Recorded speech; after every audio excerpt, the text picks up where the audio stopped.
کیا نیتن یاہو کے دن گنے جا چکے ہیں یا وہ مزید مضبوط ہو رہا ہے؟ نیتن یاہو کی اصل چال کیا ہے؟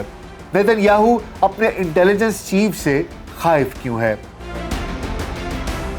کیا حماس اسرائیل جنگ بندی معاہدہ خطرے میں ہے؟ کیا غزہ میں ایک نئی جنگ کا آغاز ہونے جا رہا ہے؟ اسرائیل کے غزہ پر دوبارہ فضائی حملوں اور انٹیلیجنس چیف کی برطرفی پر نیتن یاہو کے خلاف اسرائیلی عوام احتجاج کر رہی ہے، سیخ پا ہے۔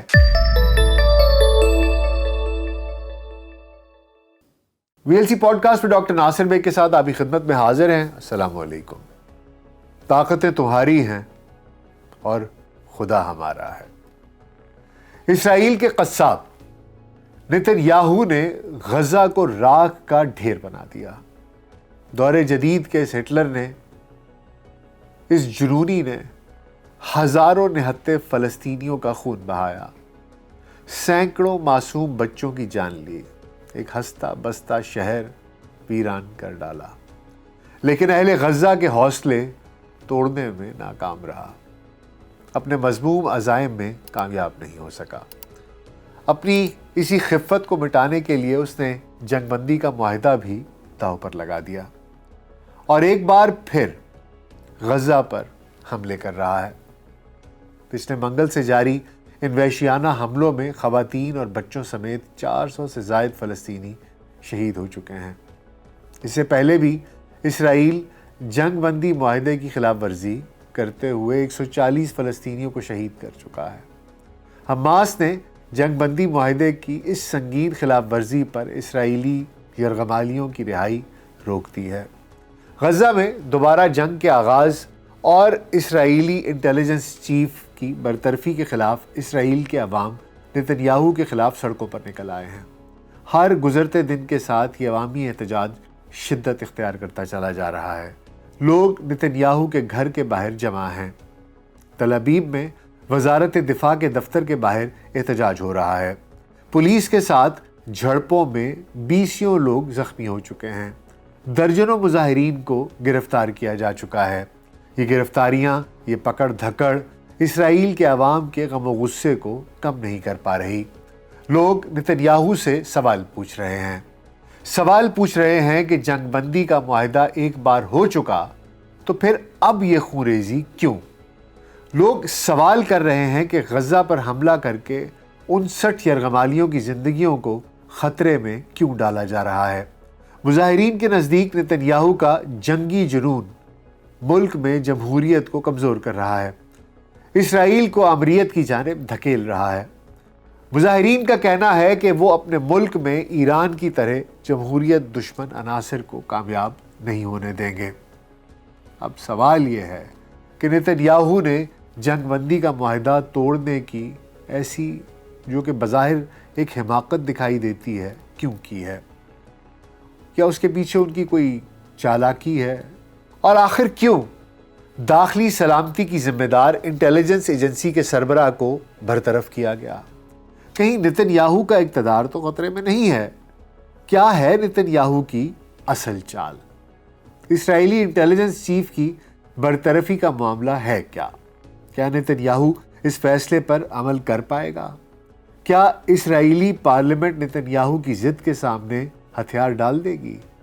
آج کے اس پوڈ کاسٹ میں ہم ان تمام اہم سوالوں کے جواب تلاش کرنے کی کوشش کریں گے۔ جیسا کہ آپ لوگ جانتے ہیں کہ 19 جنوری کو طے پانے والا جنگ بندی کا یہ جو معاہدہ ہے، یہ کئی ماہ تک امریکہ، قطر اور مصری ثالثی کے بعد ہوا تھا۔ اس معاہدے کو 3 مراحل میں آگے بڑھنا تھا۔ پہلے مرحلے میں حماس نے 33 یرغمالیوں کو 1900 فلسطینی قیدیوں کے بدلے رہا کر دیا، جبکہ اسرائیل نے امدادی سامان غزہ کی پٹی میں لے جانے کی اجازت دے دی۔ بے گھر ہونے والے فلسطینی غزہ میں لوٹنا شروع ہوئے۔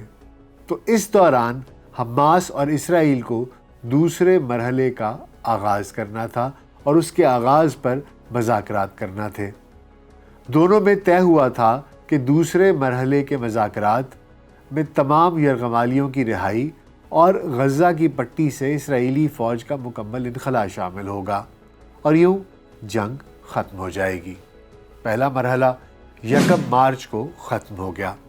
لیکن دوسرے مرحلے کے مذاکرات میں پیش رفت نہ ہو سکی۔ اسرائیل نے ہٹ دھرمی کا مظاہرہ کرتے ہوئے غزہ میں امدادی سامان لے جانے پر پھر سے پابندی عائد کر دی۔ دراصل نتن یاہو کے حالیہ اقدامات سے صاف پتہ چلتا ہے کہ وہ اس امن معاہدے کو اب ختم کرنا چاہتا ہے۔ یہ معاہدہ اس کی توقعات پر پورا نہیں اتر رہا۔ اسے یقین ہو چلا ہے کہ وہ اس معاہدے کے ذریعے نہ تو اپنے یرغمالی رہا کرا سکے گا اور نہ ہی حماس کو شکست دے پائے گا۔ یہ خدشہ بھی اپنی جگہ موجود ہے کہ حماس کسی نہ کسی شکل میں باقی رہے گی۔ یعنی اتنا بارود جلانے کے بعد، نہتے اور بے گناہ انسانوں کی زندگیاں ضائع کرنے کے بعد، اس سب کے باوجود نتن یاہو اپنے مقاصد حاصل کرنے میں ناکام رہا ہے۔ ادھر حماس اپنی جگہ ڈٹ کر کھڑی ہے کہ وہ اسرائیل کے مزید یرغمالی اس وقت تک رہا نہیں کرے گی جب تک اسرائیلی فوجی غزہ سے ان کا مکمل انخلاء شروع نہیں ہو جاتا۔ اپنے مقصد کے حصول میں ناکامی کے بعد اسرائیل دوبارہ طاقت کے استعمال پر اترتا دکھائی دے رہا ہے تاکہ ایک نیا معاہدہ کیا جا سکے، ایک ایسا معاہدہ جو اسرائیل کے لیے زیادہ سود مند ہو اور حماس کے لیے کم فائدہ مند ہو۔ دراصل غزہ میں جنگ بندی کی صورتحال اس وقت کچھ یوں ہے کہ اسرائیلی فوج نے ایک نقشہ جاری کیا ہے جس میں نتن یاہو کے مذموم عزائم کی جھلک دیکھی جا سکتی ہے۔ اس نقشے میں غزہ کی پٹی کے ساتھ ایک سرحدی علاقے کی نشاندہی کی گئی ہے۔ مظلوم اور مجبور فلسطینیوں کو حکم دیا گیا ہے کہ وہ یہ علاقہ خالی کر دیں۔ بربریت کی نئی تاریخ رقم کرنے کے لیے نتن یاہو نے 40,000 ریزرو فوجیوں کو بھی واپس طلب کر لیا ہے۔ نتن یاہو کے رویے سے واضح ہے کہ اسرائیل غزہ کی پٹی پر نئے زمینی حملے کی تیاری کر رہا ہے۔ حماس نے اگرچہ اسرائیلی کارروائیوں کو روکنے کا مطالبہ کیا ہے، لیکن اس نے اب تک جنگ دوبارہ شروع کرنے کی کوئی بات نہیں کی۔ اب آتے ہیں اس طرف کہ نتن یاہو نے اسرائیل کے سیکیورٹی سروس کے چیف کو کیوں برطرف کیا۔ اپنے ایک ویڈیو بیان میں نتن یاہو نے شن بیٹ کے سربراہ رونن بار کو عہدے سے برطرف کرنے کی وجہ اعتماد کا فقدان بیان کی ہے۔ اپنے ناظرین پر واضح کرتا چلوں کہ شن بیٹ اسرائیل کی داخلہ سیکیورٹی کے امور کی ذمہ دار ہے، بالکل ایسے ہی جیسے امریکہ میں FBI ہے، برطانیہ میں MI5 ہے، اسی طرح باقی جو سیکیورٹی ایجنسیز ہیں، پاکستان میں IB ہے۔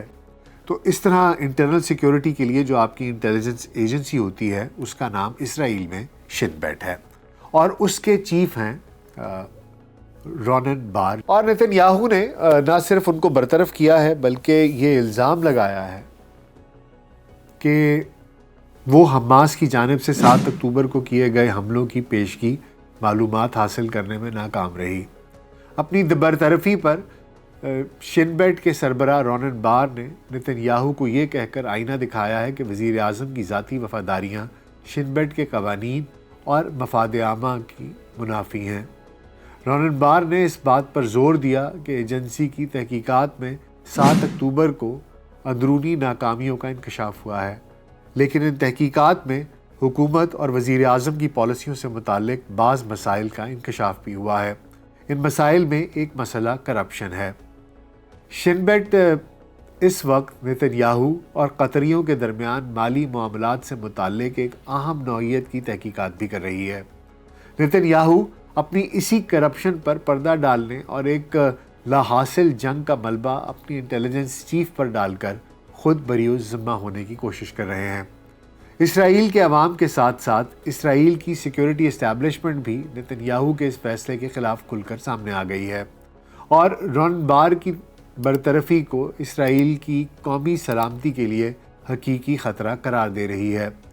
شن بیٹ کے سابق سربراہ یعقوب پیری نے دعویٰ کیا ہے کہ شن بیٹ کے موجودہ سربراہ رونن بار کی برطرفی سیکیورٹی سروس کو غیر مستحکم کر سکتی ہے۔ اپنے ایک انٹرویو میں پیری نے وضاحت کی کہ اسرائیل کے دشمن اسرائیل کی داخلی صورتحال پر گہری نظر رکھے ہوئے ہیں۔ ان حالات میں وزیر اعظم اور شن بیٹ کے سربراہ کے درمیان کسی بھی قسم کی کشیدگی انہیں افراتفری کا ایک اس کی طرف لے کے جا سکتی ہے، اور اس طرح کی افراتفری کا فائدہ اٹھاتے ہوئے ان کے دشمن ان پر حملہ کرنے کا ایک موقع حاصل کر سکتے ہیں، اور یہ افراتفری دراصل ان کے دشمنوں کو حملہ کرنے کا ایک موقع فراہم کر سکتی ہے۔ دوسری جانب اٹارنی جنرل گالے بہارو میارا، انہوں نے بھی نتن پر واضح کر دیا ہے کہ اس وقت اس طرح کے فیصلے سے مفادات کے ٹکراؤ کا خدشہ ہے، لہٰذا شن بیٹ کے سربراہ رونن بار کو برطرف کرنے کی کارروائی شروع نہیں کی جا سکتی۔ اسرائیلی حزب اختلاف نے نتن کے اس فیصلے کے خلاف سپریم کورٹ سے رجوع کر لیا ہے، اور یہ بھی شاید باتیں سامنے آ رہی ہیں کہ جو اٹارنی جنرل ہیں ان کے خلاف بھی شاید پارلیمنٹ میں، اسرائیلی پارلیمنٹ میں کارروائی شاید کی جائے، اور ہو سکتا ہے کہ انہی کو تبدیل کر دیا جائے، کیونکہ وہ شن بیٹ کے جو چیف ہیں رونن بار، ان کے خلاف کوئی ایکشن لینے کے لیے وہ کہہ رہی ہیں کہ یہ مناسب نہیں ہوگا۔ اب اگر ہم اسرائیل کے قوانین کا جائزہ لیں تو قانون اگرچہ نتن کو شن بیٹ کے سربراہ کو برطرف کرنے کا اختیار دیتا ہے، لیکن اس کے لیے اسے رونن بار کے خلاف واضح پیشہ ورانہ اور سیکیورٹی وجوہات بیان کرنا ہوں گی۔ بعض معاملات میں اسرائیلی پارلیمنٹ اور سلامتی کونسل جیسے اداروں کی منظوری کی بھی ضرورت پیش آئے گی۔ اس کے علاوہ اسرائیل کی سپریم کورٹ بھی وزیر اعظم کے اس فیصلے پر نظر ثانی کر سکتی ہے۔ اسرائیل کی پارلیمنٹ میں نتن کی پوزیشن اس وقت مضبوط ہے۔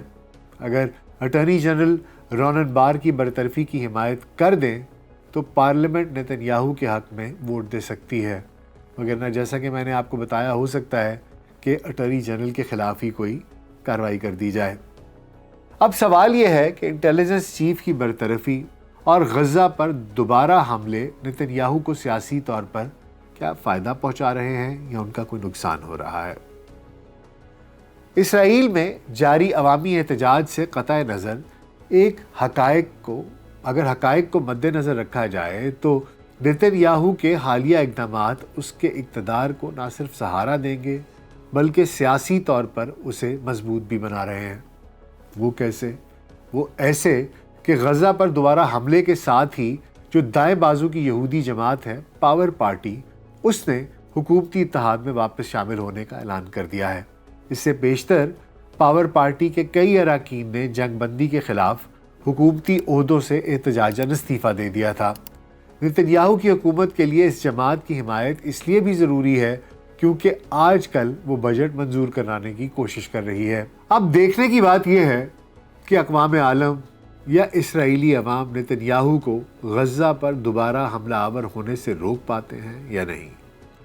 میرے خیال میں تو عوامی ضمیر مردہ ہو چکا، اور اسرائیلی عوام میں اتنی طاقت نہیں کہ وہ ایک جنونی کو مزید انسانی جانوں کے ضیاع سے روکنے سے اس کے قابل ہوں یا اس سے باز رکھ سکیں۔ غزہ کی موجودہ صورتحال اور مستقبل کے بارے میں آپ کی رائے کیا ہے؟ آپ کو کیا لگ رہا ہے کہ شاید یہ پرانا معاہدہ توڑا جائے گا، نیا معاہدہ کیا جائے گا؟ میرا اپنا خیال یہ ہے کہ نتن نہیں رکے گا جب تک کہ وہ تمام فلسطینیوں کو غزہ سے باہر نہیں نکال دے گا۔ اس کو جو حربہ بھی استعمال کرنا پڑا وہ کرے گا، اور چاہے اسرائیلی عوام ہو، ان کی پارلیمنٹ ہو، ان کی جوڈیشری ہو، مجھے نہیں لگتا کہ کسی کے واویلا مچانے سے، کسی کے بولنے سے، کسی کے احتجاج کرنے سے اس کو کوئی فرق پڑنے والا ہے۔ باقی رہی بات ہم مسلمانوں کی، تو ہم تو ویسے ہی ستو پی کر سوئے پڑے ہیں۔ بہرحال کم از کم اتنا ضرور کرنا چاہیے کہ اپنا احتجاج ریکارڈ کرایا جائے، بات کی جائے، اور بین الاقوامی سطح پر اس مسئلے کو بار بار اجاگر کیا جائے۔ جو جانوں کا ضیاع ہے اس کے بارے میں بات کی جائے، جو معصوم زندگیاں چلی گئیں ان کے بارے میں بات کی جائے، اور جو گھر برباد ہوئے ان کے بارے میں بات کی جائے، اور کوششیں کی جائے کہ کسی طریقے سے اس معاملے کا کوئی حل نکالا جا سکے۔ تو اس دعا کے ساتھ کہ اللہ سبحانہ تعالیٰ فلسطینیوں پر اپنا رحم کریں، اپنا فضل کریں، اپنا کرم کریں، اور امن ایک بار پھر غزہ پر اپنی چھاؤں نچھاور کریں، وہاں پر لوگ مسکرائے، زندگی پھر سے مسکرائے۔ امن کا راج ہو۔ ان دعاؤں کے ساتھ آپ سے اجازت لیتا ہوں۔ امید ہے آپ کو آج کا پوڈ کاسٹ پسند آیا ہوگا۔ اپنا خیال رکھیے گا۔ شکریہ۔